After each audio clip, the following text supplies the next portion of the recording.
الحمد لله وكفى وسلام على عباده الذين اصطفى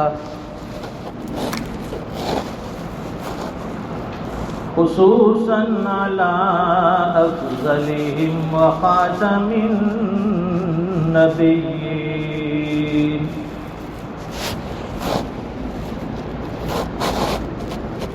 محمد الأمين وعلى آله وصحبه أجمعين. أما بعد فأعوذ بالله من الشيطان الرجيم.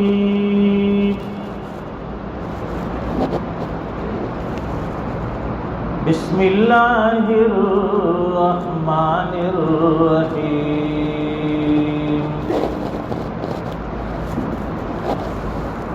والذين آمنوا أشد حبا لله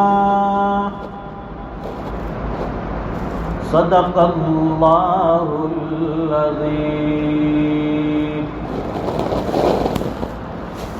وصدق رسوله النبي الأمي الحبيب الكريم. ونحن على ذلك لمن الشاهدين والشاكرين. والحمد لله رب العالمين. اللهم صل على سيدنا ومولانا محمد وعلى آل سيدنا محمد وبارك وسلم. بزرگوں اور دینی بھائیوں،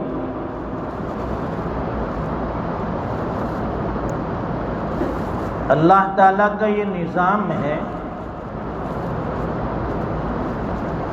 کہ دنیا کی جتنی بھی مخلوقات آپ نے پیدا فرمائی، ان مخلوقات کے پیدا کرنے کے ساتھ ساتھ ان کی ضرورتوں کو بھی اللہ نے پیدا فرمایا.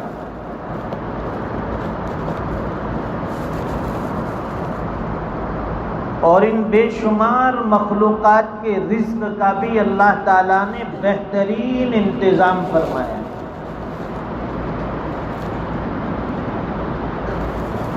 جیسے کہ پرندے اپنے گھونسلوں سے خالی پیٹ نکلتے ہیں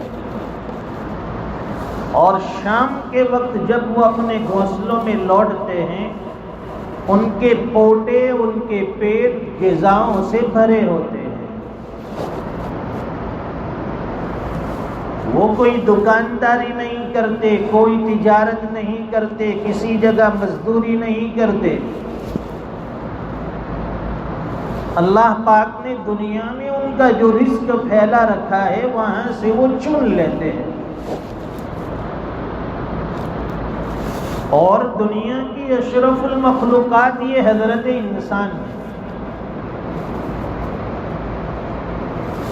پرندوں کو اپنے پیدا کرنے والے پر اعتماد اور بھروسہ ہے کہ ہمارا پیدا کرنے والا پروردگار ہمیں بھوکا نہیں سلائے گا.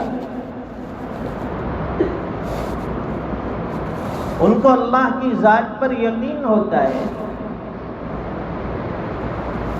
اور ایک انسان ہے، اشرف المخلوقات ہیں. اللہ تعالیٰ نے زبان کی قوت دی، سالم العقل بنایا، دماغ دیا، اور بے شمار اسباب اس کے سامنے ہیں. اپنی غذا حاصل کرنے کے لیے ان کے پاس ہاتھ اور پیر بھی ہیں، پھر بھی اسے یقین نہیں ہے، اللہ پر اتنا اعتماد نہیں ہے کہ ہمارے مقدر کا رزق ہمیں مل کر رہے گا. سوچتے ہیں کہ کیا معلوم صبح گھر سے نکلا ہوں، شام کو اہل و عیال کے گزر بسر کا انتظام ہوگا یا نہیں۔ شریعت کی یہ تعلیم ہے کہ بندے فجر کی نماز پڑھ لے اور اس کے بعد سورہ یاسین کی تلاوت کر لے، دو گانا صلاۃ الفجر ادا کرنے کے بعد جب تو سورہ یاسین پڑھے گا،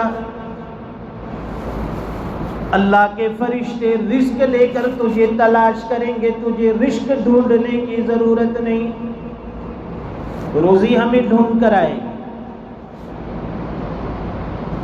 اور ہم دنیا کے اسباب میں، دنیا کے جمیلوں میں، دنیا کی مادیت میں اپنے رزق کو، اپنی ضرورتوں کو تلاش کرتے ہیں، اس پروردگار کے اوپر ہمارا یقین نہیں، اعتماد نہیں۔ جس بندے کو یقین کی دولت نصیب ہو گئی، پروردگار پر کامل بھروسہ اسے نصیب ہو گیا، اللہ ساری دنیا کے خزانے اس کے قدموں میں لا کر رکھ دیتے ہیں۔ اعتماد نہیں ہوتا، بھائی میں تجارت کر رہا ہوں، معلوم نہیں کہ اس میں کمائی ہوگی یا نہیں، اسباب پر بھروسہ ہے۔ کوئی گاہک ابھی آئے گا، ابھی کوئی کسٹمر آئے گا، دکان چل پڑے گی، پروفٹ اور منافع ہوگا، نہیں ہوتا ہے۔ کیوں؟ اس لیے کہ اسباب تو اختیار کر لیا، دکان تو ہم نے کھول دی، لیکن مسبب الاسباب پر بھروسہ نہیں کیا۔ اسی لیے کتابوں میں لکھا ہے کہ انسان کی چھوٹی سے چھوٹی ضرورت، اس کے لیے بھی سب سے پہلے اللہ سے مانگا جائے،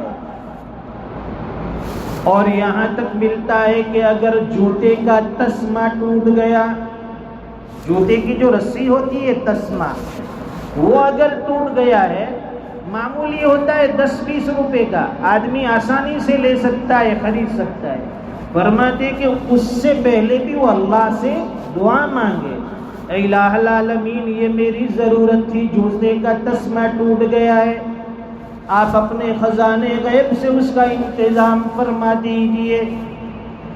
ایک چھوٹی چیز کے لیے بھی اللہ سے مانگنا ہے، تو ہمیں تو بڑی بڑی چیزیں چاہیے، ہماری ضرورتیں سمندر کی طرح وسیع ہے،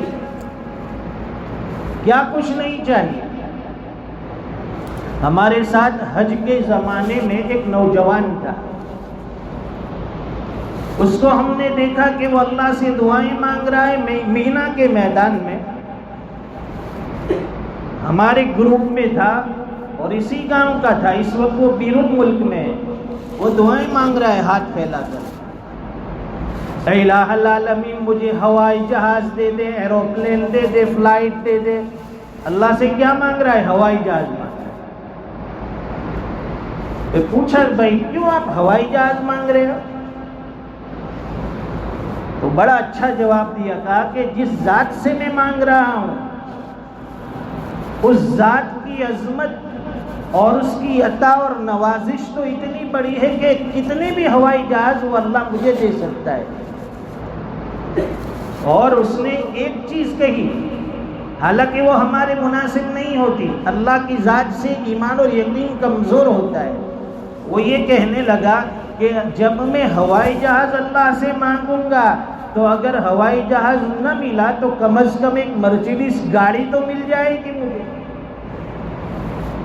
دیکھو دعائیں بڑی مانگ رہا ہے، اور ہمارا یقین بھی وہی ہونا چاہیے کہ اللہ ہمیں تو یہی چاہیے۔ بچہ ضد پر اڑتا ہے، ماں باپ سے مانگتا ہے، فلاں سائیکل مجھے چاہیے جو فلاں بچہ لے کر آیا ہے، وہ لے کر چھوڑتا ہے، ماں باپ اس کی ضد پوری کرتے ہیں۔ ہم بھی ضدی بن جائے اللہ کے سامنے، یہ چیز چاہیے تو یہی چاہیے، اس سے کم میں ہم ماننے والے نہیں ہیں۔ اب اس نے مانگا ہوائی جہاز اور اس کی نیت تھی مرسیڈیز گاڑی کی۔ پھر چند سال کے بعد وہ باہر گیا، ایک مرتبہ پھر ملاقات ہوئی، پوچھا کہ بھائی کیا ہوا آپ کے ہوائی جہاز کا؟ تو کہا کہ ہوائی جہاز کی دعا حج میں مانگی تھی، اللہ نے وہاں پہنچا کر مجھے مرسیڈیز دے دی۔ اب اگر وہ ہوائی جہاز کی نیت رکھتا اللہ سے تو وہ بھی اس کو ضرور ملتا۔ تو جو اللہ سے امید ہو، جو مانگنا ہے اسی کے اوپر اڑے رہے، نیچے نہیں آنا ہے۔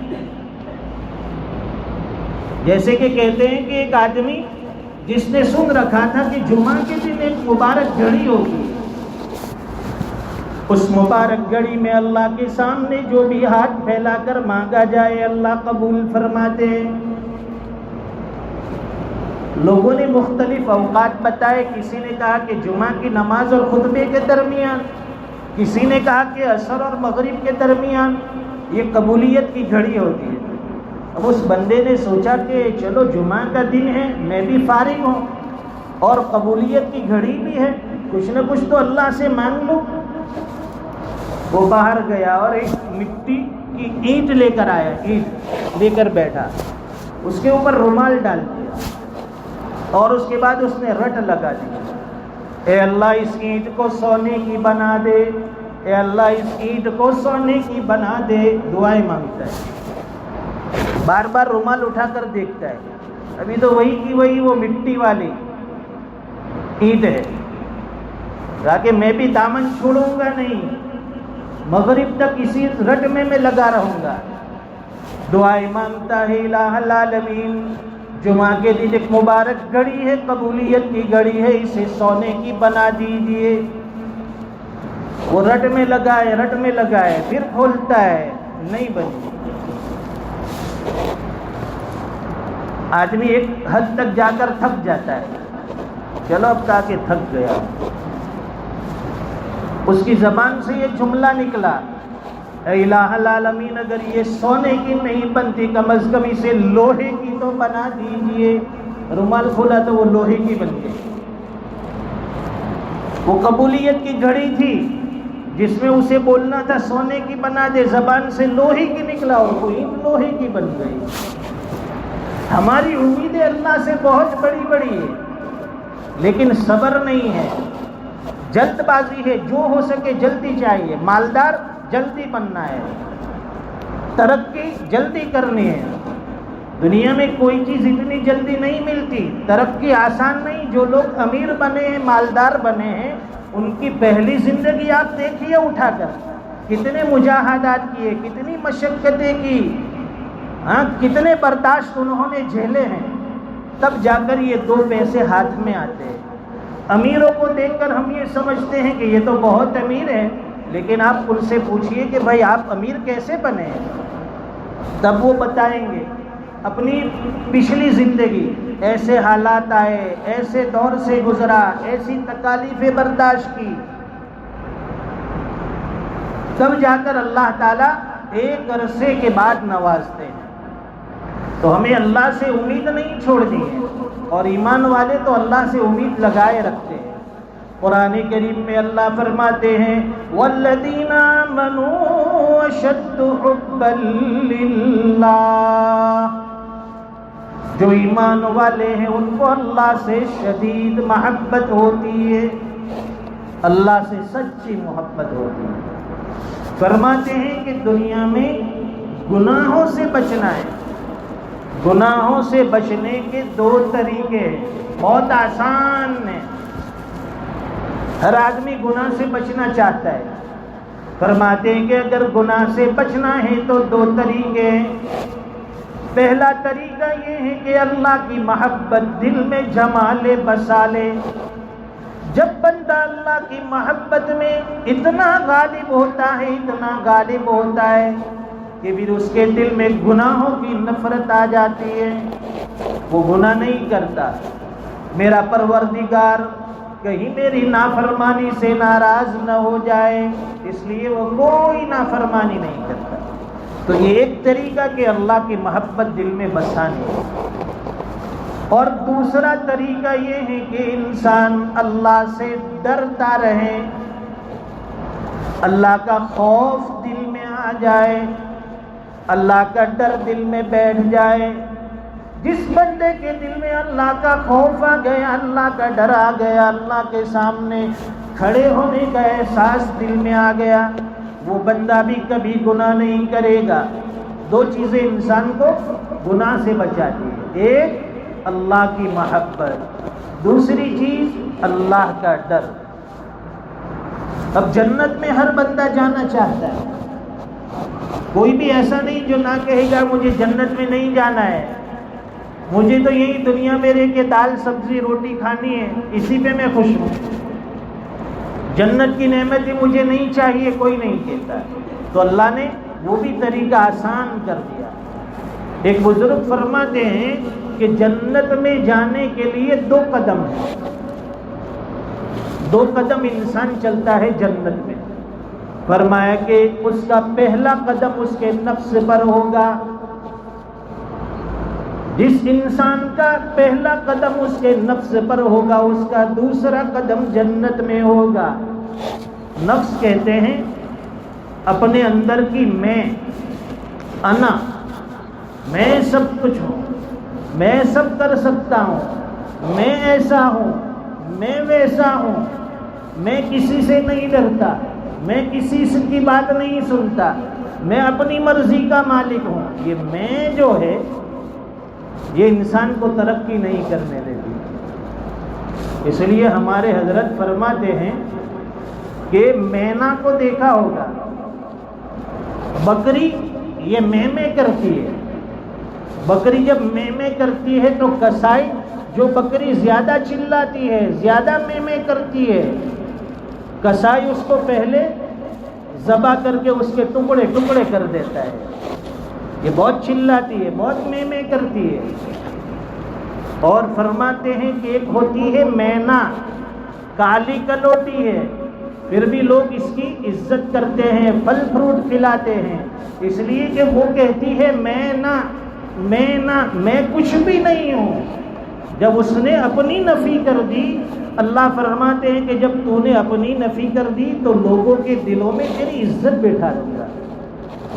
بس انسان بھی اپنے اندر سے انا نکال دے، میں نکال دے، میں کچھ بھی نہیں ہوں، میری کوئی حیثیت نہیں ہے، میری کوئی قدر و قیمت نہیں ہے۔ اللہ کی ذات پر بھروسہ کرنے دھرنے والی ذات اللہ کی ہے، جو ہوگا اللہ سے ہوگا، جو کریں گے اللہ کریں گے، میں کچھ نہیں کر سکتا۔ اس بندے کو پھر اللہ تعالیٰ اٹھا لیتے ہیں۔ والذین آمنوا اشد حبا للہ، جو ایمان والے ہوتے ہیں ان کے دل میں اللہ کی شدید محبت ہوتی ہے۔ تو انسان کا پہلا قدم اس کے نفس پر، خواہشات کے اوپر، اپنی خواہشات کو کچل دینا ہے، اپنی خواہشات کو مروڑ دینا ہے، توڑ دینا ہے۔ جب آدمی اپنی خواہشات کو توڑ مروڑ دے گا، اللہ تعالیٰ اس کی چاہت کے مطابق، اس کی مرضی کے مطابق اسے جینا نصیب فرما دے گا۔ ایک اللہ والے نے کہا کہ یہ دنیا کا سارا نظام میری چاہت کے مطابق چلتا ہے، میں جیسا چاہتا ہوں یہ دنیا کا نظام چل رہا ہے۔ کسی نے پوچھا کہ یہ کیسے ہو سکتا ہے؟ انہوں نے کہا کہ اصل میں نے اپنی مرضی کو اللہ کی مرضی کے تابع کر دیا، اپنی چاہت کو اللہ کے حوالے کر دیا۔ اب جو اللہ چاہتے ہیں وہ میری مرضی کے مطابق ہوتا ہے، میں جو چاہتا ہوں اللہ اسی طرح سے چلا رہے گا۔ انسان کے دل میں اللہ کی محبت آئے گی، گناہوں سے نفرت ہو جائے گی، اللہ کا ڈر آئے گا، گناہوں سے نفرت ہو جائے گی، نمازوں میں آنا آسان ہو جائے گا، عبادتوں میں کھڑا رہنا آسان ہو جائے گا، نیکیاں کرنا آسان ہو جائے گا۔ پہلے ایک زمانہ تھا کہ آپ جس گلی سے، جس راستے سے گزر جاؤ، فجر کی اذان سے پہلے، تہجد سے پہلے ہر مسلمان کے گھر سے تلاوت قرآن کی آواز آتی تھی۔ لوگ قرآن کریم تہجد میں پڑھتے تھے، اللہ کے سامنے روتے تھے۔ آج ہمارا رات کا سونا 1-2 بجے ہو گیا۔ یہ موبائل انٹرنیٹ نے ہماری ساری صلاحیتیں ختم کر دی۔ جو آدمی رات کو 1 بجے سوئے گا، 2 بجے سوئے گا، اسے فجر میں اٹھنا کیسے نصیب ہوگا؟ وہ کہاں تہجد پڑھ سکتا ہے؟ اسے تو فجر بھی نصیب نہیں ہے۔ اپنے آپ کی اصلاح کی فکر کیجیے، اپنے نفس کو جھنجھوڑیے، ایک عادت بنا لیجیے، معمول بنا لیجیے، رات کو 10 بجے موبائل ہاتھ سے دور، اس کے بعد بس ہمیں کوئی گناہ نہیں کرنا ہے، سیدھے بستر پر سونا ہے، یہ نیت کرنی کہ اللہ رات کے آخری وقت میں میری آنکھیں کھول دے، میں تہجد میں تیرے سامنے کھڑے ہو جاؤں۔ اللہ تعالیٰ فرماتے ہیں کہ جس انسان کے دل میں یہ ولولہ اور جذبہ ہوتا ہے پھر اسے الارم لگانے کی ضرورت نہیں ہوتی، پھر اسے جگانے کی ضرورت نہیں ہوتی۔ جیسے تہجد کا وقت ہوتا ہے اللہ تعالیٰ اس کے دل کی گھنٹی بجا دیتے ہیں، وہ اللہ کے سامنے تہجد میں کھڑے ہو جاتا ہے، فجر کی نماز کے لیے آ جاتا ہے۔ اللہ تعالیٰ ہمیں بھی وہ عبادتوں کی حلاوتیں، وہ تہجد میں رونا دھونا نصیب فرمائیں۔ زندگی بڑی گزر رہی ہے، مزے بھی بڑے لے رہے ہیں اور ہمیں نعمتیں بھی خوب مل رہی ہے، بس اللہ تعالیٰ اپنی محبت کے چند چھینٹے ہمارے دلوں میں ڈال دے اور اللہ تعالیٰ اپنی عظمت، اپنی محبت اور پیارے حبیب کے طریقے اور پیارے حبیب کی سنتوں پر ہمیں زندگی گزارنے کی توفیق عطا فرمائے۔ وآخر دعوانا الحمد للہ رب العالمین۔